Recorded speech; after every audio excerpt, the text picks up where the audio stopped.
So here's a real life example of what took place just a few years ago while I was serving on the county council. So here you have the general fund, and here you have various other funds that serve county government in different offices. And what began to happen is we began to have a deficit. We began to start running short in the general fund.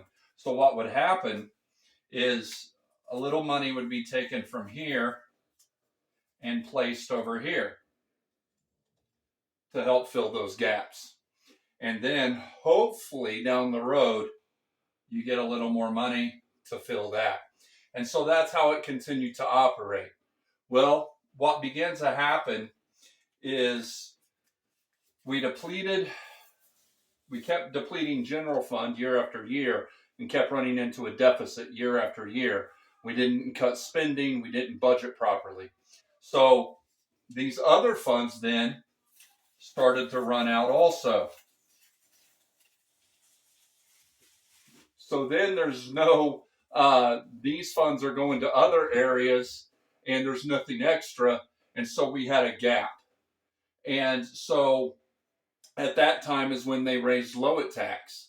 So we already had a gap. So then what took place was we raised the tax, which is always what happens. When government runs out of money, most of the time they don't cut, right? Most of the time they just add another tax. And that's what happened. So we raised the Public Safety Lowit Fund. Now, the Public Safety Lowit Fund is a fund that could only go to public safety, okay? Now, by statute, it can only go to public safety, but there's a way around it. So what happened is they said, by some of the council members and one of the commissioners at the time and the auditor at the time, again, this is before the commissioners we have, before the council we have, before the auditor we have now. This is when I very first started on the council. So got to make that clear. In one of these videos, they'll get upset with me. But anyways, so we had to fill this gap. We knew that we had to fill the gap. So what was decided, we knew we were going to get about little over $1 million a year in Lowit Fund, and it can go toward public safety. So what happened was we decided to take a chunk of the Sheriff Department Retirement Fund. I think it was around $250,000 or so. And we took it from Lowit and we put it over here to help fill the gaps. And that's how we operated the first year. And it only took 3 years. 3 years before they took this money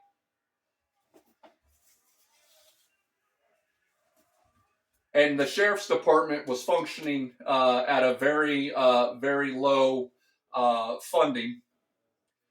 And because the Lowit could go toward the Sheriff Fund, what the council did was took all the Lowit, except for maybe one little tiny bit, just in case it came in extra. And then they filled the general fund back using Lowit tax. Now, it still went to public safety because it went into the day-to-day operations of the Sheriff Department. So that's how governments get away with functioning in a deficit. They raise the tax, and again, it goes to public safety, but they just dumped it into general fund. And that's how the Sheriff Department functions today. I just saw where the current sheriff was talking about how the Sheriff Department is still lacking funds. And it's true. Because a few years back, they just decided to make the Sheriff Department function day-to-day operations with the Lowit Fund. And it never should have happened that way. And I voted no on that budget. Now here's another real-life example of what took place while I was serving on the Henry County Council. The county was experiencing extreme insurance deficit, just like the city is. However, our deficit was only, and I say only, but $780,000 that we had to come up with. So we had this gap. We had to come up with $780,000. Again, I'm going to show you how governments function in a deficit. This is how it's done, and done short term, you can manage through some things. It's when you do it long term, year after year, is when you begin to have problems. And we did in the county just a few years ago, but thankfully that got straightened up. But here's how we did that. So here's one of the funds from the surveyor's office. That's right, surveyor. Hopefully I spelled it right. And then we have, actually the county highway department has 3 or 4 funds that they pull from. It's government systems are, as I always say, a wicked web. But there's one particular fund here. We'll write highway. There's one particular fund here that we borrowed from. So what we did is we borrowed, I think it was around $300,000 from highway and about $300,000 from surveyor. And then we were able to do that, and there's no interest. We were borrowing money off ourselves. We were just borrowing off other departments. So by borrowing that, we were able to fill that gap again, and so we covered insurance. Now, what about this? Well, what happened was, by state statute, those funds have to be paid back within 6 months. So we did what we had to do. We made tough choices. And within 6 months, highway fund was paid back and the surveyor fund was paid back. And we corrected the budget so that the insurance would be paid for and we would not experience those surprise shortfalls again. Okay, so for this one, I don't know 100% how the city's been operating over the past few years. All I know is that the deficit that they have is growing. And I went back and looked at a few newspaper articles and tried to do some research of some of the things that's been happening over the past couple of years to try to discover what's going on with this growing deficit. And based upon my knowledge that I've obtained on the county council and how government budgets work, and reading some of the articles and comments by some of the current city council members, I'm going to try to paint a picture of what it's looking like. Okay? So I'm going to read and then I'll draw. But county council, I always do that. City council President Rex Peckinpah said the city's finance committee discovered that some things have been going on for quite some time that are at best unethical and in some cases we felt possibly illegal. So he says that a couple city council members that are a part of what they call their finance committee, they questioned about how money was being spent from several non-reverting funds in the city's annual budget. So non-reverting funds are some of those funds, like I was showing earlier, that specifically go into that one pot and can only be spent in that one pot. And there's actually there's certain state rules and that limit and regulate how that money is spent. So by the rules, when it comes to the non-reverting funds, there's little wiggle room. There's some, there's not much. And I think that's why City Council President began to question how this was being done, because it's not supposed to be done like this. He goes on to say, and explains that we've always believed that the money allocated to these funds was separated and remain in the respective fund by law and was supposed to remain there unless allocated by the council. Okay, so what you have happening again? So it's like, and I've had someone even ask me, how can the city function in a deficit? Like, you're saying they have a $6 million deficit. How is that possible? Don't they have to budget every year and they have to balance that budget?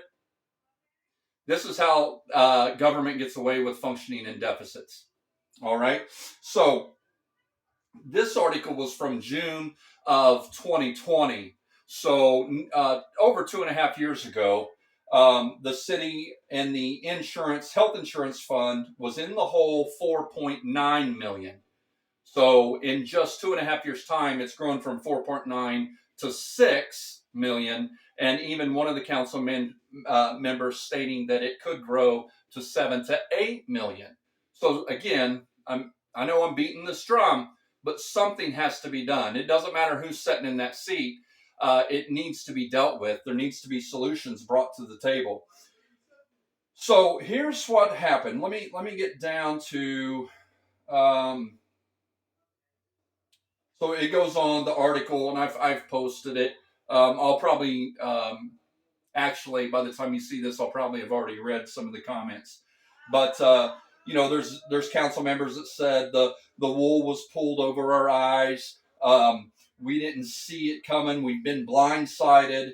And then the city clerk treasurer stated that if it wasn't for the public safety Lowit that we had talked about there, if it wasn't for that fund, the riverboat fund, and the rainy day money in the bank account, we wouldn't be able to pay the health insurance bills. So let's look at that.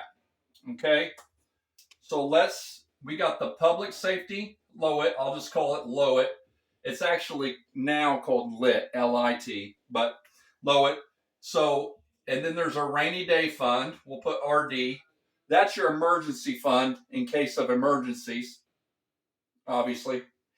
And then what was the other rainy day fund? Oh, then the city also gets riverboat money. So from the riverboats where all the gambling goes on. So we'll say RB, riverboat. I'll stick with these 3 examples. There's other funds that the city has, but again, it's a wicked web. So here's what began to take place. How can the city continue to function in a deficit? It's very similar to the way we did it in the county. What begins to happen is all of a sudden, we can't pay for health insurance. Huge daily functioning expense. But we have these pots of money over here from public safety tax, from the rainy day fund, which is allocated from taxes, and it's accumulated if there's money left over, and then riverboat money. So they begin to take all this,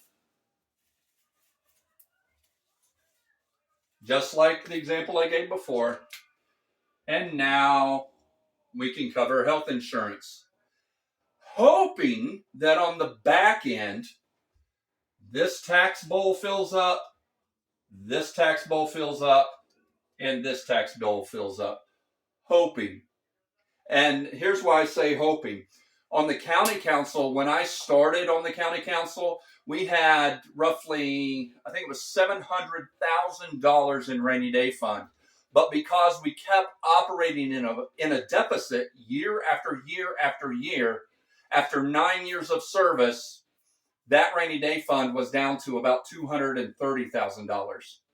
Within the first, I think, 6 years of my service on the council, we went through $500,000 of rainy day fund just to keep daily operations going, which then that led to us having more problems, which led to a public safety Lowit tax, which then just filled the general pot again. And now there's no extra over in this pot because it all goes over here. So again, that's how cities, counties operate in a deficit year after year after year. Now, one thing that's interesting is there are some of these funds, again, that's supposed to be non-reverting. This is the part I don't know how it happened. That's, I assume, only the mayor and the clerk treasurer know how it happened. The council members, according to the article, were dumbfounded. They don't know how it happened, but evidently, what began to happen is, and I'm going to erase these names because I don't know for sure which funds it was, but one of the things that's pointed out in the article by one of the city councilmen is this. We have these non-reverting funds that are supposed to go to specific areas. But what's been happening is they've been lumped into one, like it's one big pot of money. And everything gets intertwined. And so all this money starts shuffling around. So it's very difficult to tell which money's going where from each fund, because you have the day-to-day operations, and then you got these back-end operations that, again, if you have a shortfall here, you can go here. But when you keep doing that year after year after year after year, all of a sudden, everything gets so messed up, you don't even know where everything's at. And so again, I don't know exactly what's going on there, to be quite honest with you. I've talked to some city councilmen that they don't understand exactly how it's happening, but somewhere between the mayor's office, the clerk treasurer's office, and the city council, there's some miscommunication, or maybe not miscommunication, maybe there's just no communication concerning these subjects of the finances. Because this is what the city has to have to function on a regular basis, on a daily basis. You've got to keep your general fund. And again, that insurance deficit just 2.5 years ago was $4.9 million. So something had been happening before that. And I've heard from even from a city employee tell me that they've spoken about this in time past, that, hey, we've got to budget for insurance or we're not going to have enough money. So I don't know what's going on there. I don't know why it's not being budgeted for, because it is a daily functioning expense. It's daily maintenance. That fund is. So I apologize, but I don't have the answer for that. That's what makes it so confusing, is how did they get in a $4.9 million deficit? How did they let it grow to $6 million? And as one councilman put it in a council meeting, I believe it was in November of 2022, just a few months ago, it could grow to 7 or 8. So again, transparency, communication, and no matter who's sitting in that mayor's seat, no matter who's sitting in that clerk treasurer seat, and no matter who's sitting in those council seats, this is an issue that must be dealt with. We can't keep building the deficit. Our city is not big enough to maintain a deficit of that size. We cannot continue to grow this deficit in a city the size of Newcastle. Something has to be done. Solutions have to be brought to the table. My priorities, I want to get it done. So the current mayor could do it. He could start right now in 2023. Coming this budget session, they could address the issue. He could get with the clerk treasurer. They could start bringing that deficit down. They're not going to be able to do it. Here's the thing. They're not going to be able to do it in a year. It's $6 million and growing. Realistically, I was talking to somebody the other day. Realistically, you're looking at possibly 10 years. If nothing changes in our economy, if nothing changes, it's probably 6 to 10 years. And in 6 years, you're looking at cutting $1 million a year out of our budget, or growing at $1 million a year, one of the two. So whoever sits in that seat needs to start prioritizing that, and because it's going to take a long time to take care of it.